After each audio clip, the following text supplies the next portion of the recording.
Hello dear friends, எல்லோரும் எப்படி இருக்கீங்க? இன்றைக்கி நம்மளோட சேனலில் அருமையான ஒரு ஸ்நாக் ரெசிபி தான் பார்க்க போகிறோங்க. Evening snack. கோதுமை மாவு பயன்படுத்தியும் செய்யலாம், மைதா மாவு பயன்படுத்தியும் செய்யலாம். இல்லைனா ஒரு டம்ளர் கோதுமை மாவு, ஒரு டம்ளர் மைதா மாவு எப்படினாலும் செஞ்சாலும் இது ரொம்ப நல்லாயிருக்கும். நம்ம செய்ய போகிற ரெசிபி டைமண்ட் கட்ஸ். இன்றைக்கி நிறைய ஸ்நாக்ஸ் நம்ம கடையில் வாங்குகிறோம். மிக்ஸ்சர் வகைகள், சீடை, முறுக்கு, காரச்சேவு, இந்த மாதிரி நிறைய வாங்குகிறோம். தேங்காய் பால் முறுக்கு எல்லாமே. சில ஐட்டம்ஸ் நம்மளால் செய்ய முடியாதுன்னு தோணும். ஆனால் சில ஐட்டம்ஸ் சூப்பராக வீட்டிலேயே செஞ்சிட்டோன்னா குழந்தைங்க கேட்குறப்போ அழகாக எடுத்து கொடுக்கலாம். டைமண்ட் கட்ஸ் காரத்தில் செய்கிறதுக்காக 1.5 கப் போல் மைதா மாவு எடுத்து வச்சுருக்குறோம். இதில் சேர்க்குற பொருட்கள் எல்லாமே நம்மளுடைய டேஸ்ட்டுக்கு ஏற்ற மாதிரி தாங்க. கருப்பு எள் சேர்த்து கொடுத்துருக்குறோம். ஓமம் கொஞ்சமாக கையில் தேய்ச்சிட்டு சேர்த்து கொடுக்கலாம். ஜீரகத்தூள் கொஞ்சமாக சேர்க்கலாம். உப்பு தேவையான அளவு சேர்க்குறோங்க. இது சில ஐட்டம் வேண்டான்னா நம்ம ஸ்கிப் பண்ணிக்கலாம்.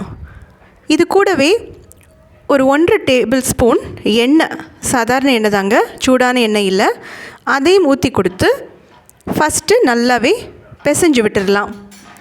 மாவு அந்த எண்ணெயோடு எல்லாம் சேர்கிற மாதிரி நல்லாவே பிசைஞ்சு விடலாங்க. அதுக்கப்புறமா நம்ம தேவையான அளவு தண்ணி ஊற்றி தான் பிசைய போகிறோம். நார்மல் தண்ணி தான். கொஞ்சம் கொஞ்சமாக ஊற்றி நம்ம பிசைஞ்சிக்கலாம். நிறைய ஊற்றிட்டோன்னா திடீர்னு அது கொஞ்சம் தண்ணியாகவே ஆகிடும். அதனால் கொஞ்சம் கொஞ்சமாக ஊற்றி நல்லா சப்பாத்தி மாவு அந்த பதத்துக்கு நம்ம பிசைஞ்சிக்கலாங்க. இப்போ பிசைஞ்சு ரெடியாக இருக்குது. இதில் கொஞ்சமாக கையில் எண்ணெய் அப்ளை பண்ணிவிட்டு மாவில் நல்லா தடவிட்டு ஒரு 10 நிமிஷம் இல்லைனா ஒரு 15 நிமிஷத்துக்கு நம்ம ரெஸ்ட் பண்ண வைக்கலாம். வெயில் காலத்தில் நமக்கு எப்படி தண்ணி தாகம் எடுக்குதோ அதே மாதிரி தாங்க செடிகளுக்கும். அப்பப்போ நம்ம இருக்கிற கொஞ்சம் கொஞ்சம் தண்ணி ஊற்றி கொடுத்துட்டே இருந்தோன்னா நம்ம வீட்டில் வளர்க்குற பூச்செடிகளாகட்டும் இல்லைனா மற்ற மரங்களும் நல்ல செழிப்பாக வளருங்க. இப்போ ஒரு 15 நிமிஷத்துக்கு அப்புறமா மாவு ரெடியாக இருக்குது. இதை ரெஸ்ட் பண்ண வைக்கணுங்கிற அவசியம் இல்லை தான், இருந்தாலும் நம்ம கொஞ்சம் நேரம் வச்சுருந்தோம். இப்போ இதை உருட்டுறதுக்காக கொஞ்சம் மாவு தனியாக வச்சுருக்குறோம். சின்ன சின்ன உருளைகளாக எடுத்துக்கலாம். ஒரு சப்பாத்தி மாவு அந்த அளவுக்கு நம்ம பால்ஸாக எடுத்துக்கலாம். கொஞ்சம் பெருசாக கூட எடுத்துக்கலாம். நம்ம கிச்சனோட இந்த கவுண்டர் டாப்லேயே நல்லா சுத்தமாக தொடச்சதுக்கப்புறமா யூஸ் பண்ணலாம். இல்லைனா நம்ம ஒரு பிளேட்டில் கூட, பெரிய அகலமான பிளேட்டில் கூட நம்ம திருப்பி போட்டு கூட இந்த மாதிரி செய்யலாம். இங்கே அந்த மேடையே நல்லா சுத்தமாக இருக்கிறதுனால அதை யூஸ் பண்ணியிருக்கிறோம். கொஞ்சமாக மாவு நல்லா தடவிட்டு நல்ல மெல்லிஸாக இதை நம்ம உருட்டணுங்க. எந்த அளவுக்கு மெல்லிஸாக நம்ம திரட்டுறோமோ அந்த அளவுக்கு நமக்கு கிறிஸ்பியான டைமண்ட் கட்ஸ் கிடைக்கும்.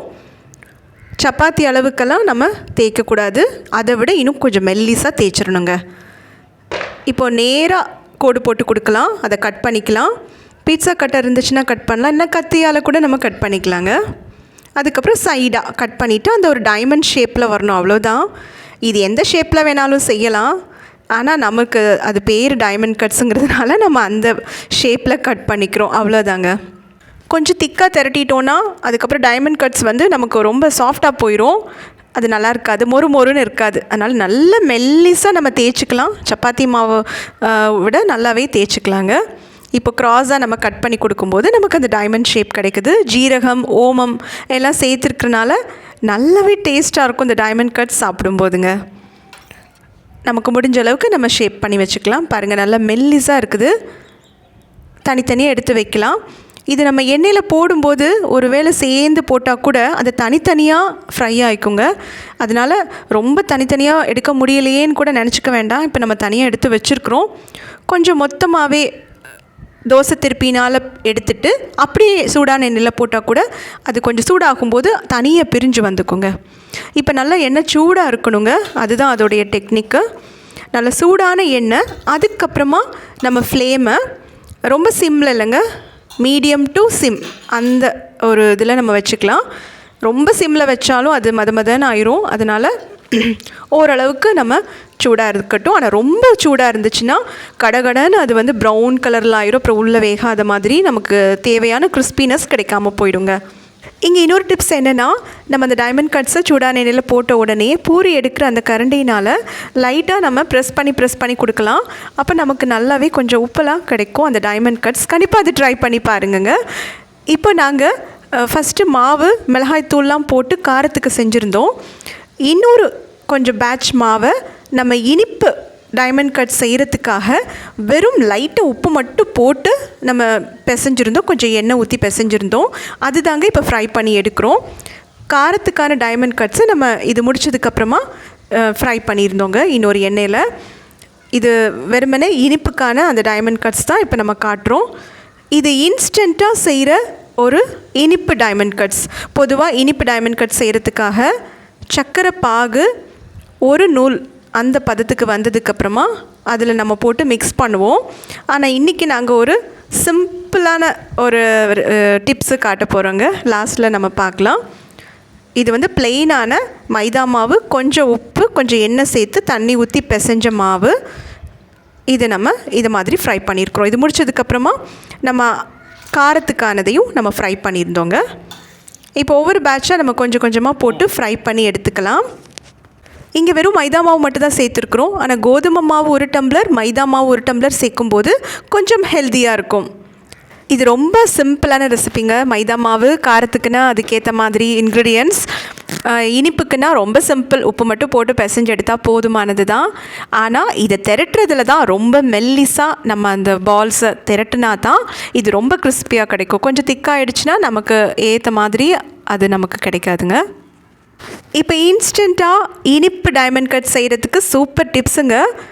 இது ஃப்ரை பண்ணி எடுத்து வெளியே வச்ச உடனேயே பொடி பண்ணின சர்க்கரை, ஒரு ஏலக்காய் போட்டு பொடி பண்ணி நல்லா சலிச்சு வச்சதில் 1-2 ஸ்பூன் தேவையான அளவு எடுத்து இது கூடயே போட்டு நல்லா மிக்ஸ் பண்ணி கொடுக்கலாம். அந்த சூடோடே எடுத்த உடனே மிக்ஸ் பண்ணால் தான் அது நல்லாவே அதில் ஒட்டிக்கும்.